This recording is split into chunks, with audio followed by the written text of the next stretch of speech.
A. Pahlawan yang hebat. B. Pahlawan yang berperang. C. Pahlawan yang gagah berani. Kezia silakan. Coba ya. Iya. Pahlawan yang gagah dan berani. B. Apa? Pahlawan yang berperang. Pahlawan yang berperang. Pertanyaan rohani pertama dimulai dari beberapa pemuda ini adalah orang-orang yang pernah bertatap muka dengan raja. Namun mereka menolak perintah raja.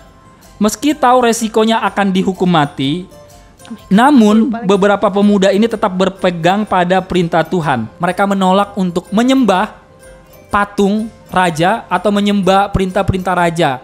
Nah, pertanyaannya adalah siapakah mereka? Kita kasih pilihan. Daud, B. Yusuf, C. Sadrak, Mesak, dan Abednego. Jawabannya adalah Kan B. jawabannya Yusuf. mereka ya, berarti ya yang C. Yang C.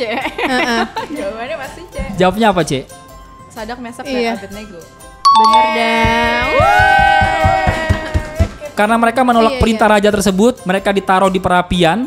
Tapi ketika mereka ditaruh di perapian itu, ternyata mereka dilindungi sama Tuhan. Mereka nggak terbakar, sehingga akhirnya raja ketika melihat itu, mereka akhirnya memilih untuk mentaati kehendak Tuhan ya. Ada satu anak muda yang dalam hidupnya tidak percaya diri gitu. Namun Tuhan datang kepadanya dan mengangkat dia. Salah satu tokoh di Bible ini namanya Gideon.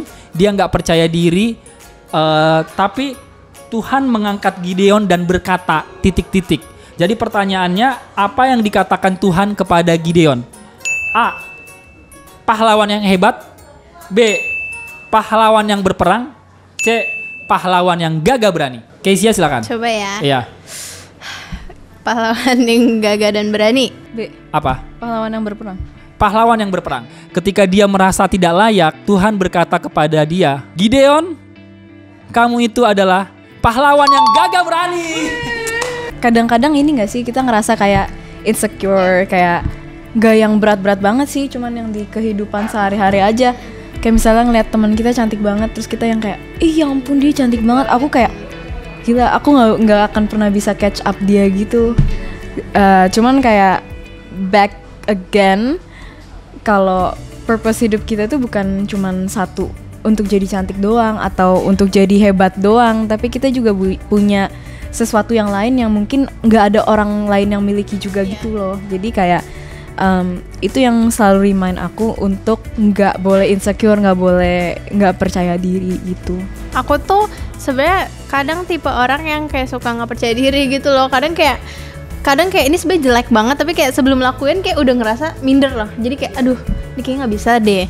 Itu dia lebih bagus dari gue gitu kan. Kadang suka kayak gitu. Cuma yang sekarang yang benar-benar aku patemin di otak aku adalah ketika kayak udah mulai ngerasa seperti itu, ya aku kayak bilang gitu loh sama diri aku sendiri ya, bahwa ya memang benar semua orang itu udah punya porsinya masing-masing, baik dalam segi kepintarannya misalkan, atau kecantikannya, atau memang dalam segi prestasinya.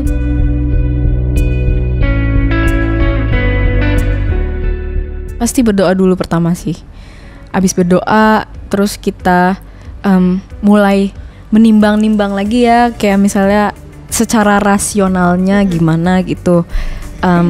Pasti abis itu kayak kita udah merasa, oh iya ya ternyata ini tuh cuman overthink doang, cuman insecure doang gitu. Sebenarnya kita nggak sejelek itu kok, nggak separah itu kok, dan stop ngebanding-bandingin gitu kita sama orang lain gitu.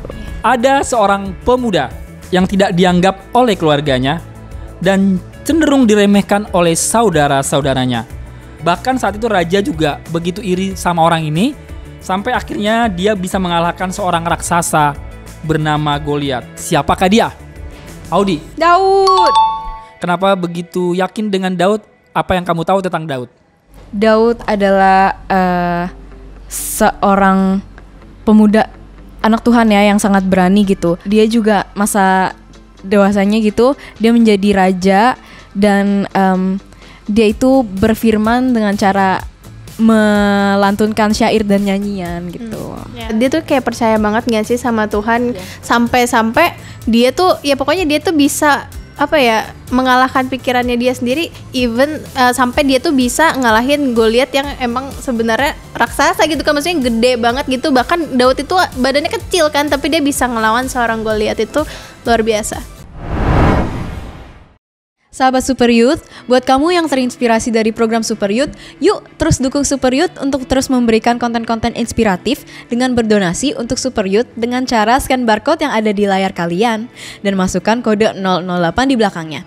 Contoh, kalian bisa masukin 100.008 dan nominal lainnya dengan kode 008.